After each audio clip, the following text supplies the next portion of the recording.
But then then to bring it back, did you consult with your supervisor at any time? Yes, the investigative captain, the security director came to my office and they said, in order to get more evidence, we would like to, maybe put some cameras in the cooler to see what she's doing. And that was something I wasn't gonna okay at my level. Sorry, but why couldn't you okay that at your level, or why weren't you going to do that? Because the recording of employees, I think specifically like they wanted to do, I didn't feel comfortable authorizing it. Okay. I don't think there was anything saying that I could authorize it. And because of that, if it's that serious that they want to put cameras in, should she even be there? And so, I had put a bunch of 100 people out on leave. I mean, I've done it a lot. And I can't even remember another time where I called to ask direction or talk about it. Usually they're more clear cut. Okay. So, meaning that there's some indication of some evidence that to sustain the allegation. Yes. Okay. And again, were you trained that you had to know that there was it was more likely than not that the allegation had been committed before you started the investigation? Yes. Yeah. Okay. Um,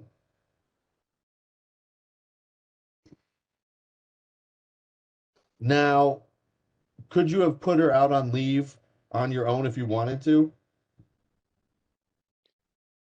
No. Well, the administration said it was our decision, but before we actually did it and served the notice, we had to tell them we were doing that, and they checked over the letter, made sure that they were okay with it. Okay, and I know you said administration, but I just want to back up and identify who in the administration. So To when the my letter needs knowledge, to be yeah, to my the knowledge, it's assistant administrator, my direct supervisor, Percy, and the administrator, Fassehaye. okay, and they're making the decision whether or not to put her out on uh and leave or something else, or just start the investigation. What's that decision that we're talking? Administrative leave, to put somebody out on administrative leave, they have to agree with my decision and my letter and my reasoning that I would have in the letter. Okay. Have you ever had an experience where you want to put somebody out on administrative leave and they, for lack of a better word, overruled your decision? No. Okay. How about where you didn't want to put somebody out on leave, but they told you to put somebody out on leave?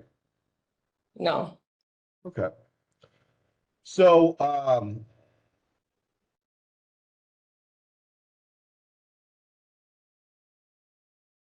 so is it fair to say then that you could not have put this employee out on leave without at least the permission of Doug Percy? Yes. Okay. And is that a policy? Is it a practice? How do you know that?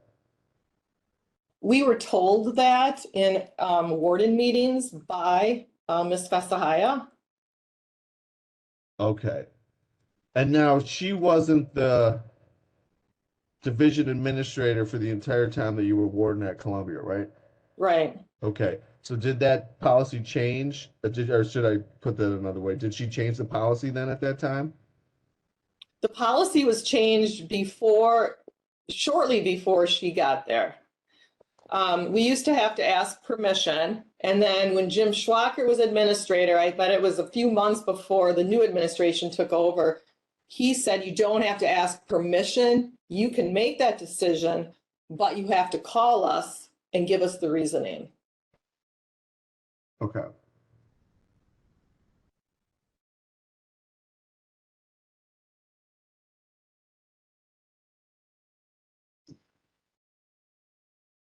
So it was Makda Fassehaye herself who told you that you couldn't put out a employee on leave without getting her permission first. They didn't call it permission.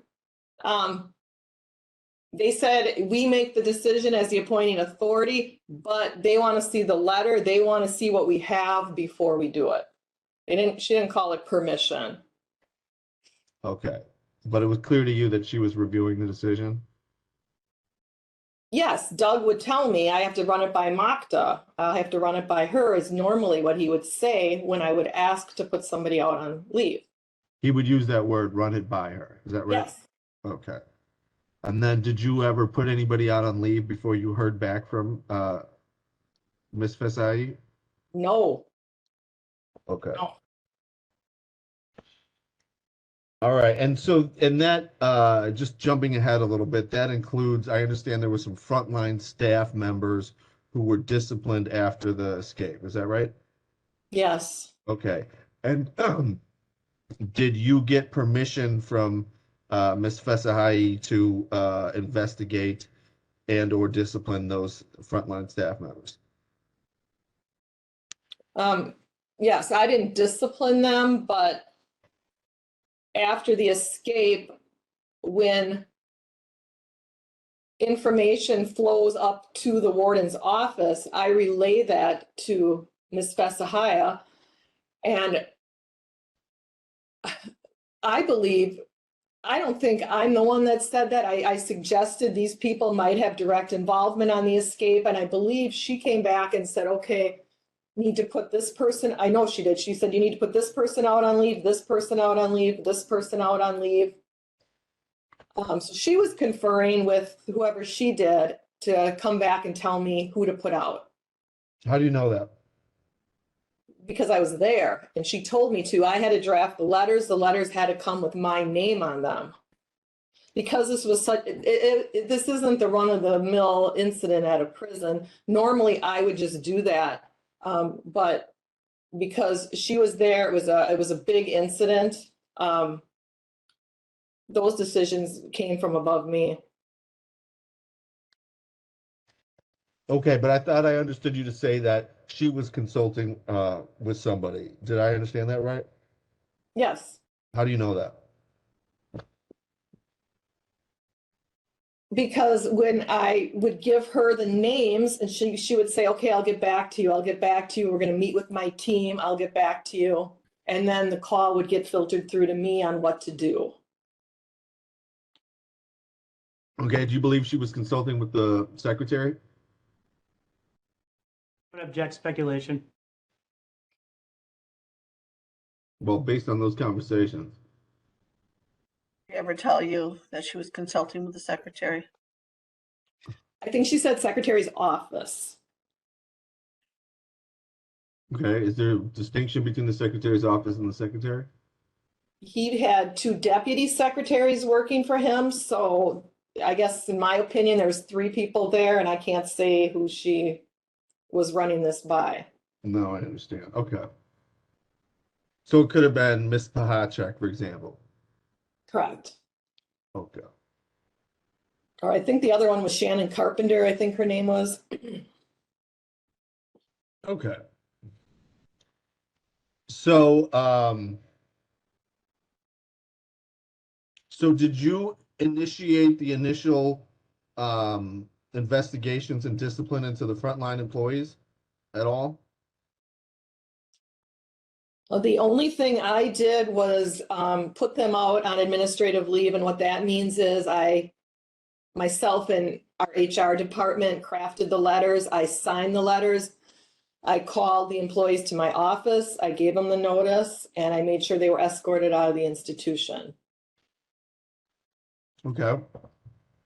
How did that crafting process go with HR? Would object to relevance. And I don't see that that's really relevant here. Well, my question is, how did you know then what to put on that letter, putting these people out on leave? Go ahead. You know, I believe that we had some standard formal language that we used for this escape. And I would just be speculating on what that was, but At this point, we don't have specifics. We could watch video, we could see things that had happened. I think it was a general statement that we used. So was there any work rule violations that were, or potential work rule violations that were identified at that time? I believe so. I believe we had to put that on our letters of leave. Okay, and who do you believe identified those potential work rule violations?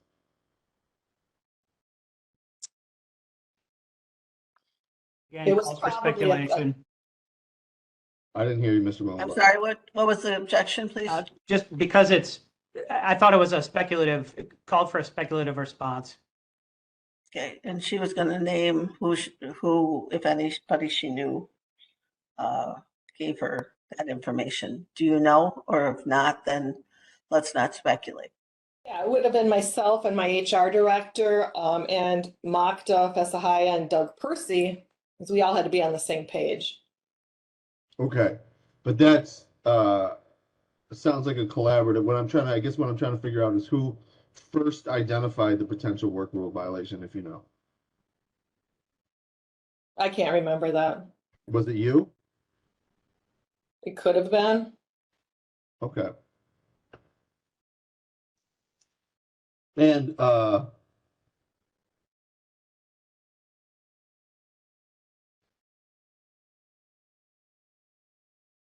well, if you had been left on to make the decision by yourself, would you have initiated these investigations? On the staff Yes. from the escape? Right. Yes. Okay. So then let's I think move on to or move back, I guess I should say, to the Zimdal and issue. I believe you said before that you had raised that with Mr. Percy. Was that right? Yes, I said I felt like I needed guidance because this was not a clear-cut decision for me. And I told my investigative team that I needed to check with my supervisor before a decision was made. And I called him. Okay. And what, if anything, did he say at that time? He told me that it was my institution and that I should make my own decisions and run it or something like that, run it the way I thought it should be. Okay. And what did that mean to you at that time? That it was my decision.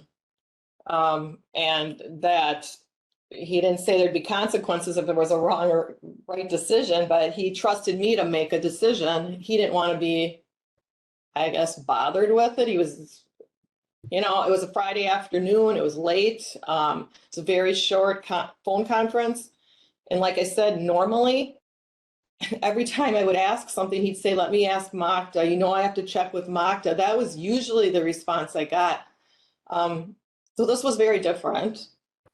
Okay, because that was part of my question wasn't this or I guess my next question here is, wasn't what he said, you handle it yourself, isn't that a violation of the policy set by Makda to what she had communicated to the wardens? Well, yes, and it's, I didn't ask for guidance and supervision that often. I had so many years in the department. I mean, I rarely, couldn't make a decision or it was needed the assistance. I mean, it's not like I called him a lot about that at all. Right, but as far as I understood, you explained that the policy from Miss Fassehaye that she explained to you was that you had to run it by her, for lack of a better word, right? It was a practice. I don't think it was written anywhere, but yes. Okay, and was there any other time than this incident here where the request was not run by, or sorry, the response was, it's your institution, deal with it? No. Okay. Now,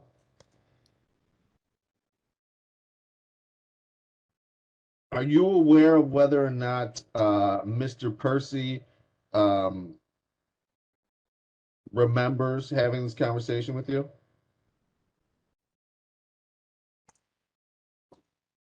No, Okay, and were you asked about this by Internal Affairs?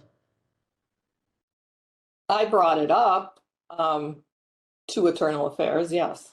In what context did you bring it up to Internal Affairs? When their line of questioning was, what did you do about Holly Zimdahl after the fact, when they learned that she's actually could have helped the escape, they wanted to know, I guess, why I didn't do more and why I Okay. didn't put her out. And then is that when you told them about your conversation with Mr. Percy? Yes, I believe it was on the first interview I even had with them. Okay, Mhm. did you have a second interview with them? Yes, at least two. Did they tell you anything at that time about what Mr. Percy recalled about that interview? Or I don't remember. okay.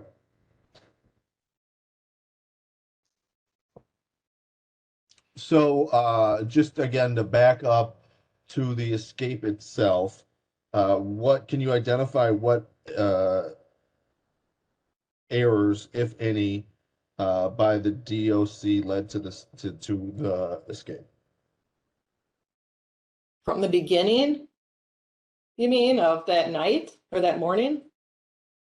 Yeah, I mean this is a general question. I don't need like specific schematics and so forth, but I assume there's a number of security issues or something along those lines. Are you able to identify them? Yes. Okay, what are they? Um,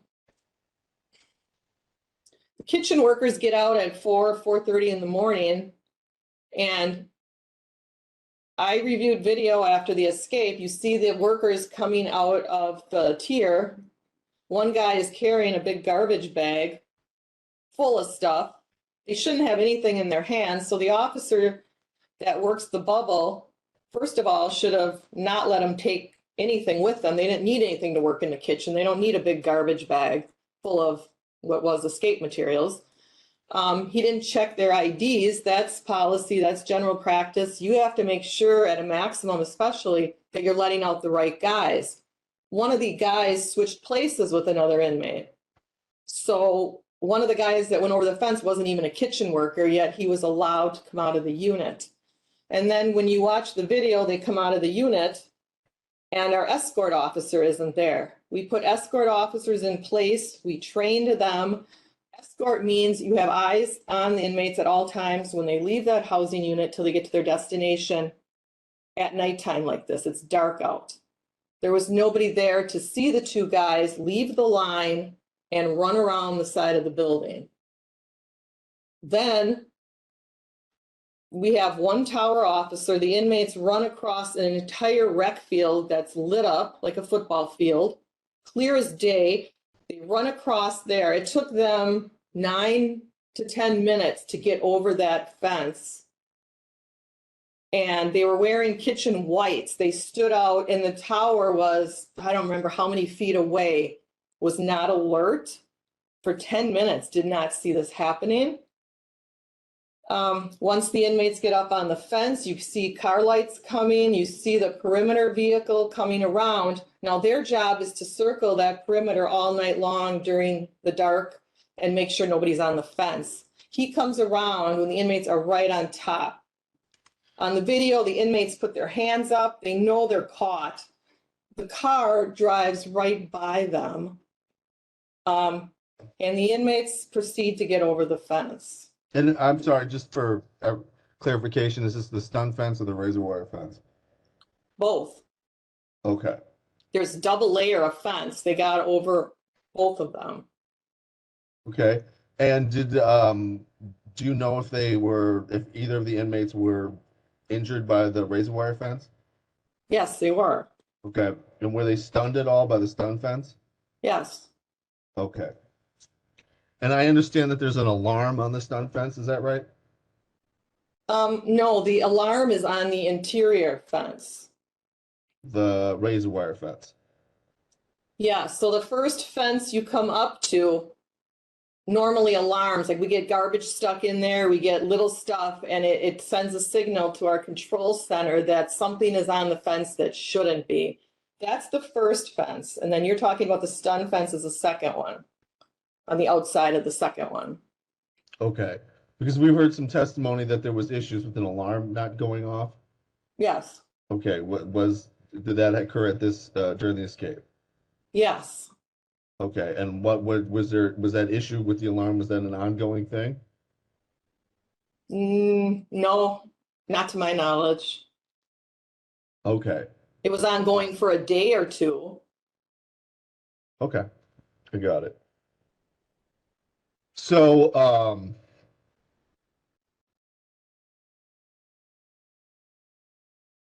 okay, I guess I cut you off in your narrative because they were climbing the fence, and you said they were both fences.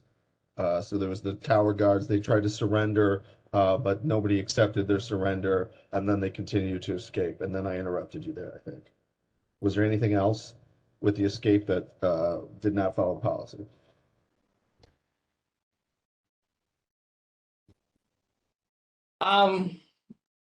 I found out later that when escapes happen, there's a protocol, there's a policy that you have to start making notifications.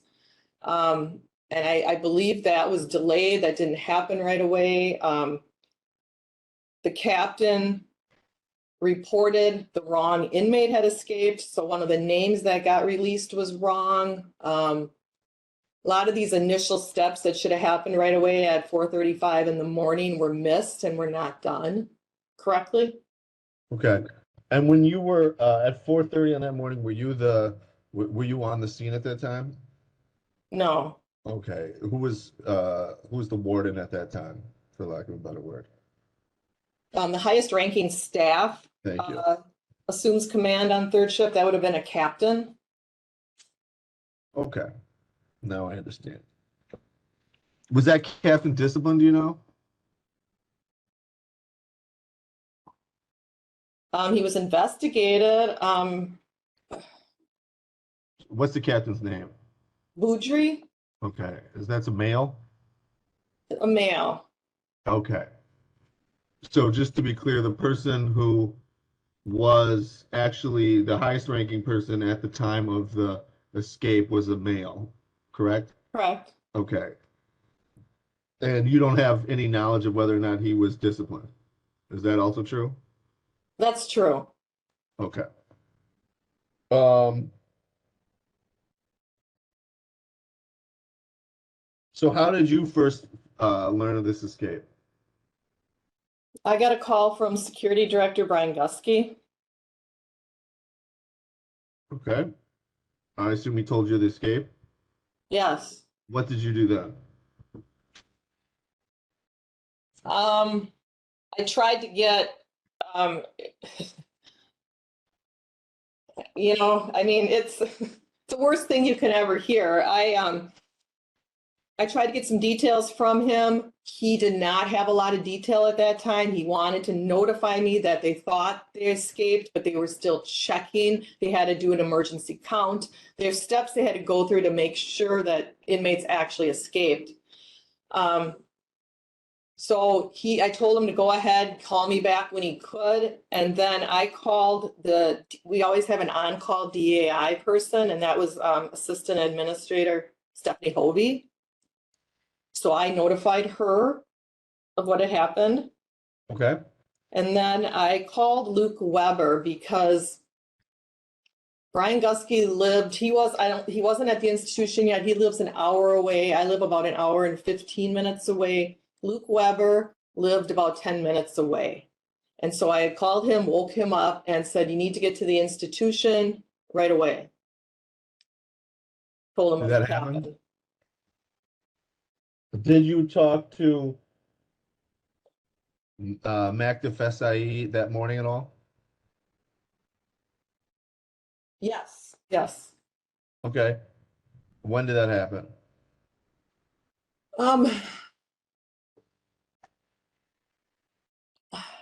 I think it was It must have been after I talked to Stephanie Hovey, because I think she informs her supervisor, Makda, and then Makda, I believe she called me directly. Sometime within that first hour. Okay. And what, if anything, did she tell you at that time? I remember her talking about the checklist and then to let her know as we learn more information. That was about it. Okay. And when you knew what the checklist was at that point? Yes. Okay, what were you doing to fill out or respond to that checklist? Well, I mean, it should have been started right when the escape happened. So when Luke Weber was going in, I just said, make sure that they're doing that checklist, take a look at it, make sure that they made the notifications. That was the first thing I wanted him to do when he got there.